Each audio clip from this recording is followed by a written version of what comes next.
Hey, Andrew here from Not An Audiophile, the podcast. Got a great business idea for anyone who's, I guess, interested in audio equipment, perhaps younger years. 20, 30, something like that. You've got youth and enthusiasm on your side. There's a bunch of old geezers like me who, 61 in my case, who've been fixing audio gear for their whole lives, have successful businesses doing that.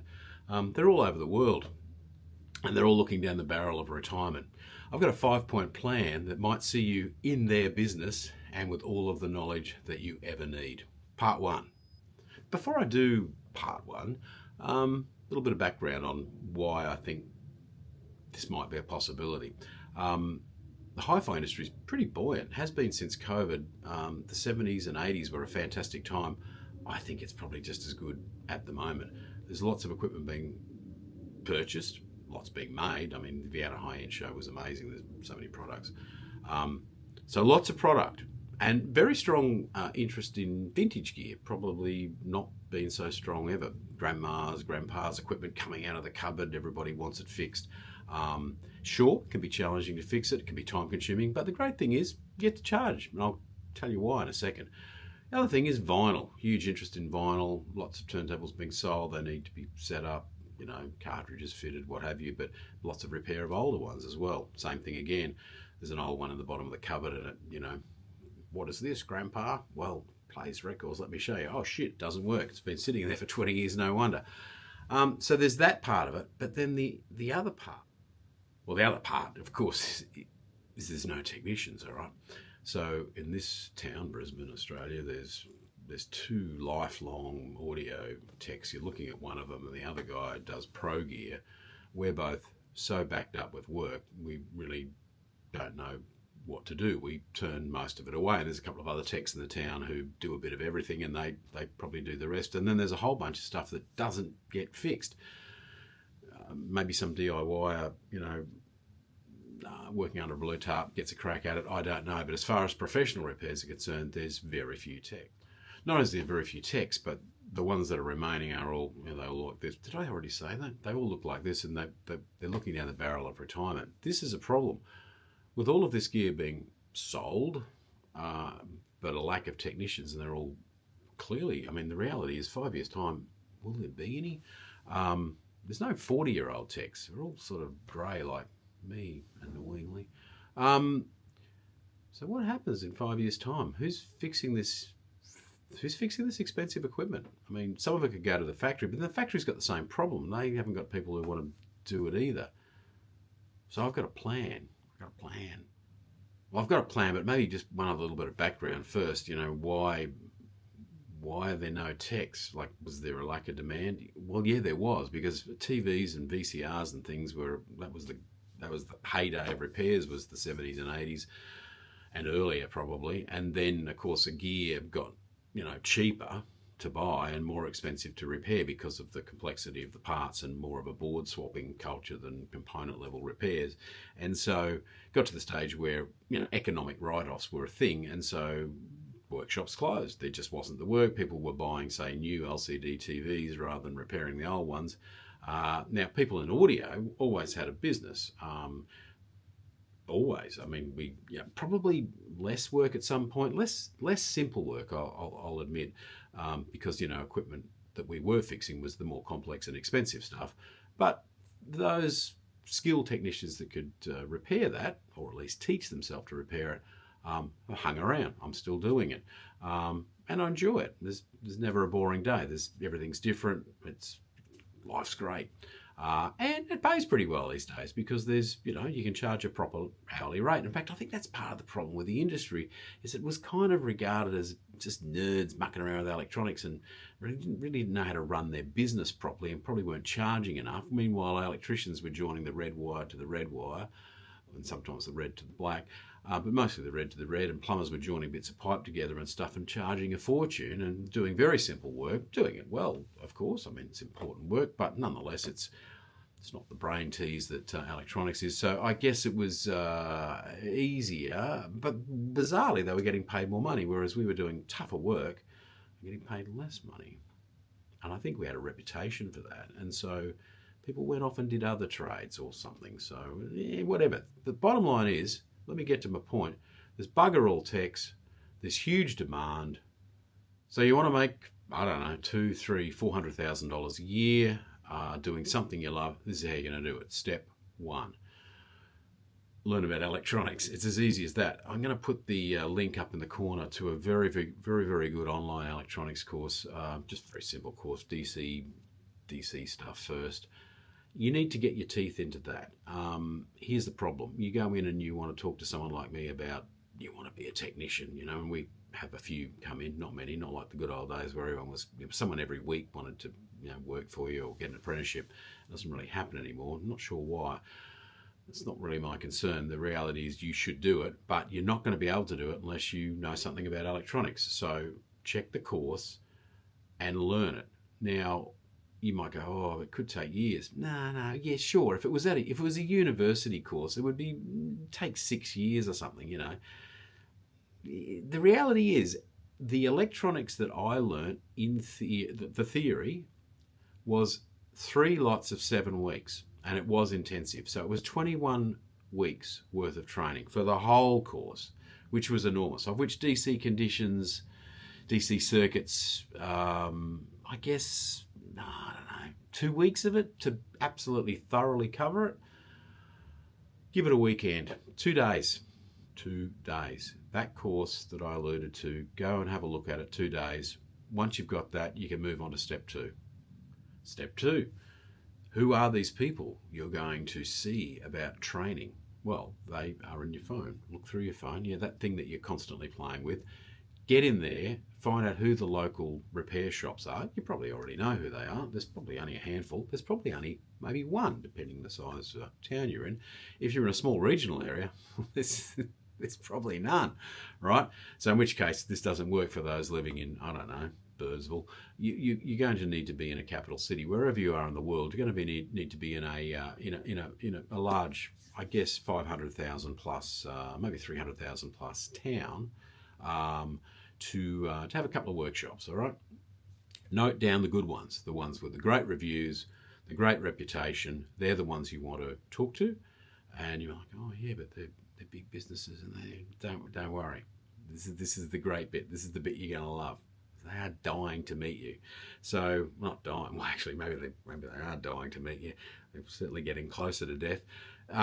So you find these shops. That's part 2. And have a look at their websites and try to work out which is the best and which is owned by the oldest person who's most close to retiring. And then we'll move on to step 3. Step 3. This is the exciting part. This is where it all starts to happen. Go and see them. No. Don't email, don't ring, go and see so and so, and I'm very keen to do this work. I just don't quite know whether it's for me. And they'll say, well, what do you know about electronics? This is assuming you get to speak to the owner, and that's who you should ask for. And frankly, there's not much point speaking to anyone else. But let's say the very nice gentleman or lady who runs the front counter and books the jobs in is all you're going to get that day, then you should speak to them, because let me tell you, they don't get people like you coming in. No one comes in anymore saying, I want to be an electronics technician, I want to fix audio gear. If you do get to speak to the owner, the manager, the head tech, you need to, the person that does all of those jobs, you need to impress upon them that you have some electronics knowledge. And of course your knowledge will be quite small, and if they're an arrogant bastard, and we kind of all are because we know everything, right? They might give you a few tests and you might not be able to answer those, but you need to be obviously willing to learn, and you will have proven that by the fact that you know about Ohm's law and power, voltage times current, etc., which is all pretty basic stuff. Knows what you obviously need to know what a resistor is, and maybe what a diode does, and just some basic stuff that you pick up in this course. And if you are doing the course and you kind of like it, you'll find yourself doing more and more. The point is you'll present this information to them, that you know about this and this, and that you learned it in 2 days. And they'll be like, okay, so this guy's enthusiastic. You've passed the first test. You can move on to part 4. Part 4 is really easy. You offer yourself up. No, you're not offering your technical services. You don't have any. You're not offering to do anything really, what you're offering is to show once again by expending your personal time that you are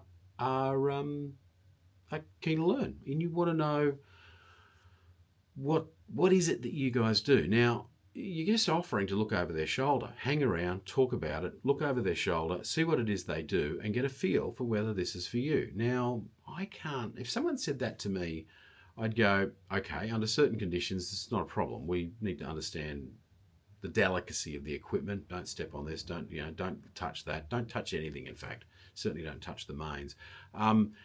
Just, yes, you can watch for a day, half a day initially, and then, and then there's a couple of things will happen. One is you'll get a relationship going with the guy who's probably a hard nut to crack, but well worth cracking, because the knowledge is immense. It's a lifetime. It's worth tapping into. If you create, you're getting along and you're showing an interest and you're learning a little bit about what's inside the equipment, and you've probably pulled some stuff apart. Once again, more stuff that you found on the neighbour's lawn, or you get from the tip shop, as we call it in this country, or whatever. I don't know. Buy it off Facebook for $1, whatever. Pull it apart, see how it works, learn how a screwdriver works, etc. That's the next step, and then you have to make an important decision, and this is step 5, and this is the big one. Step 5. It's important. We need to move into the camera for this one, or lean back, whatever. Step 5, you're loving it. You're just like, you're loving what you see. You see them, he's ticking a few jobs over, the bills have been written up, and you can smell money. Because the reality is, it's work at the end of the day, but it's never boring. It's kind of exciting, it's interesting, it's challenging, it's very satisfying.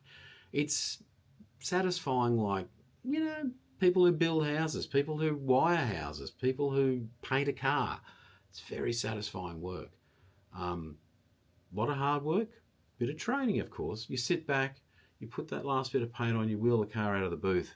Looks amazing, right? Particularly in 2-pack. There's a lot of satisfaction. How you get job satisfaction out of being an influencer, I don't fucking know, honestly. I'm being one right now. I'm finding it a bit shit, really. Once I'm finished with part 5, I'm fucking out. Anyhow, back to part 5. It's you buy the business. Let's cut to the chase. You want to do this. There's no way this guy is teaching you for free how to be a tech. Couple of reasons. One is he hasn't got the time. He's making money here, fixing stuff. He's not going to come over here and show you for free. And people have said to me, but I'll give you my time for free. Yeah, okay. So that I can stop making money to give you the skills to be a technician, to probably set up in competition to me. This is not happening, all right? This is one of the reasons why I don't think there's any techs, because there's this disconnect. The old guy has all the knowledge. The young guy kind of wants the knowledge, but the young guy is not willing to make the commitment for time and work for nothing. And the old guy is not willing to give his time for nothing either, and really can't. Neither party can afford to, but guess what? You'll have to meet in the middle. And this is how it works. You buy the business. He wants to sell the business. You might go, it's not for sale. Every business is for sale. Every business is for sale. Only the price has not yet been decided. So talk to them about it. Say, I want to do this. I want to buy your business. I want you to teach me. So yeah, you need to speak to the owner about purchasing the business, and the scenario I imagine, and the one that I would be open to if someone came and saw me, which I don't want to do this week, but at some point I will have to, is that you do a contract, you make a deposit, and the owner is financially motivated at that point to, they see a way out, they see a way forward, they see a way of getting out of their business and leaving the hard work, the template that they've left. They've got all the great reviews, they've got all the spare parts, they've got the tools, the setup, everything's there. It's such a waste to get rid of that. So at the same time, you kind of get it as the buyer, as this video is, meant to be speaking to, hopefully a 20 to 30-year-old who's got a little bit of money, but at the same time a strong desire to be in business for themselves and make a lot more money.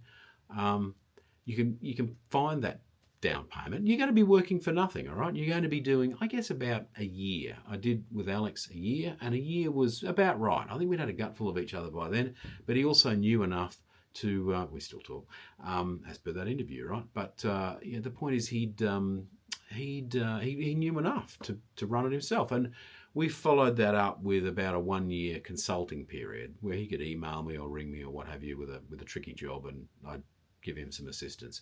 And it was all a fairly simple financial arrangement. I suggest that you would place a down payment, you'd get started, and there'd probably be progress payments, and then at some point you've got all the knowledge. At some point the owner, a huge bird just flew past the window. And so the deal is done. The knowledge has been transferred. I mean, not all of the knowledge. You can't transfer 40 years of knowledge in a year. But I tell you what, if you do intensive training, remember what I said. The apprenticeship training is 21 weeks. That's all it ever was. And it was enough. Okay, after 4 years of an apprenticeship, maybe you weren't a guru technician, but you were pretty handy. And then another few years, you became really good. But the thing is with the apprenticeship, it was really a scheme for sort of cheap labour for the boss, really, to some degree. So the training was not intensive. It was more about how much money can we make this week. Whereas this scenario, where you're buying the businesses, and you of course will control this, is you want to know this. How do you do this? How do you do that? Why do you think that this is the component that's playing up, etc., and causing this symptom? And it goes on. I think it's a perfect. It's a solution for everyone. Older techs like myself can get out of business gracefully. You're not going to make a lot of money selling your business because, let's face it, the deal will be tight, I imagine. But you will leave a good business in good hands, and you can follow it up with a bit of consulting support and make sure that it does well. And it's an opportunity for a 20 or 30 something, or whatever age really, but the younger the better in a way, to get a start, if you like, in business, making serious money so you can afford one of those $1.5 million houses. And a quick wrap up. We've covered a lot of ground. I think you get the idea. Yeah, there's a little bit of commitment involved, to say the least. Here's a couple of things I haven't touched on. I'm not sure there's a huge amount of money involved. Not really. Not considering what your annual income, once you become very competent, is going to be. You're going to make good money out of this. And here's a couple of things I feel I haven't covered. In business, some of the difficulty is getting the customers. In this case, the customers are coming to you. You don't have to do a lot of marketing or be super smart about marketing, trying to hook people and trick them into buying something that you're selling. That's retailing. The service business or industry like this, it's the other way around. They need you. Now, it doesn't mean you get to sit back and go, oh, do you now? Oh yeah, when do you need it done? Yeah, no. It's not like that. There's no arrogance about it. You've still got to be pleasant to people, and of course, they'll see straight through you if you're not. But the reality is, tons of work. The other thing is, that I haven't touched on, is you don't have to work super long hours. Maybe at the start, you have to do 50 hours a week to kind of get your head around stuff, because you're going to be doing some study at home, right? But the reality is, once the ball's rolling, I mean, you can roll in at 9 and bugger off at 4 o'clock if you want to. Or you can come in at 8 and work at 6 like a normal tradesman, or longer, and you can make the big bucks, because there's the work there to support it. But if you're trying to blend lifestyle with like have a life and make some money and enjoy work anyhow, I think personally you'll trick yourself into coming into work more, because it's not that bad. But you can do what the gentleman did, Alex, who bought my previous business. You can come in at 10 o'clock, or is it 10:30, Alex, on a Tuesday, and you can go home at 4 o'clock on a Friday and not go home later than 4 o'clock any other day of the week, and make good money, because he does. So, that's the reality. So read the notes, read the course, change your head. Air conditioning, clean working conditions. There's no, you don't have to, you're not sweating it up out in the sun. You're not on a roof. You're not doing real work. you're doing work with this and these, and you're doing it in a chair, comfortably in air conditioning, working on interesting equipment, and it sounds $1 million when you turn it up at the end, it's what you want to do. So thank you for listening. Really, really appreciate you tuning in. I mean, it's a slightly weird video in a way, but appreciate you making it to the end. And if you, in any way, you are interested in more of what we do at Not An Audiophile, the podcast, then it is a podcast. It's normally audio only. They're on the YouTube channel down here. You'll see all the, they look like videos perhaps, but they're all audio files, except the ones that are videos where we go to trade shows and things like that and shoot video. But they're available through Apple Podcasts, Spotify, what have you. And we talk to the trade. We talk to all sorts of interesting designers, other people who do what I do or are in marketing, retail, importing, what have you. It's a hi-fi podcast. All sorts of interesting people with interesting ideas, somewhat entertaining at times. I think you should have a listen. But thank you, and subscribe, of course, because there's a bunch of different videos coming out. Not so much like this, maybe a little bit more on this. But we've got a couple of projects underway, and I've sort of got the 5 things that I don't understand about the hi-fi industry or hi-fi in general. That series is coming up. I'm working on it at the moment. The first episode's out in a few weeks. Subscribe so you can be made aware. Thanks for listening. Talk to you soon.